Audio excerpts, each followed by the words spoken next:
सुनहरी जंगल की परी और नेकी का जादू। बहुत जमाना पहले की बात है। एक दूर उफ्तादा इलाके में सुनहरी जंगल नाम का एक अजीबोगरीब जंगल था। इस जंगल के दरख्त सोने की तरह चमकते थे, फूलों से खुशबुओं के रंग बिखरते थे और रात के वक्त जुगनू ऐसे लगते थे जैसे आसमान जमीन पर उतर आया हो। लोग कहते थे कि इस जंगल में एक नेक दिल परी रहती है जिसका नाम परी माहीन है। परी माहीन बहुत खूबसूरत थी, उसके परों पर चांदी जैसी चमक थी और उसकी आवाज में अजीब सा सुकून था। वो हमेशा कमजोरों की मदद करती, बीमारों को शिफा देती और उदास दिलों में खुशी भर देती थी। इसी जंगल के करीब एक छोटा सा गांव था। उस गांव में एक गरीब मगर ईमानदार लड़की रहती थी जिसका नाम आयशा था। आयशा अपनी बूढ़ी माँ के साथ एक झोंपड़ी में रहती थी। उसके वालिद का इंतकाल हो चुका था, इसलिए सारी जिम्मेदारी आयशा पर थी। वो दिन भर मेहनत करती, लकड़ियां चुनती, पानी भरती और अपनी माँ का ख्याल रखती, मगर कभी शिकायत नहीं करती थी। एक दिन गांव में सख्त कहत पड़ गया, खाने को कुछ न था। लोग बहुत परेशान हो गए। आयशा अपनी माँ के लिए खाने की तलाश में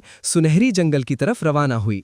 आयशा जानती थी कि लोग इस जंगल से डरते हैं, मगर उसके दिल में कोई खौफ नहीं था। जंगल में दाखिल होते ही उसे एक अजीब सी रोशनी नजर आई। अचानक एक नरम आवाज सुनाई दी, डरो मत बेटी, मैं यहाँ हूँ। आयशा ने देखा, उसके सामने एक खूबसूरत परी खड़ी थी।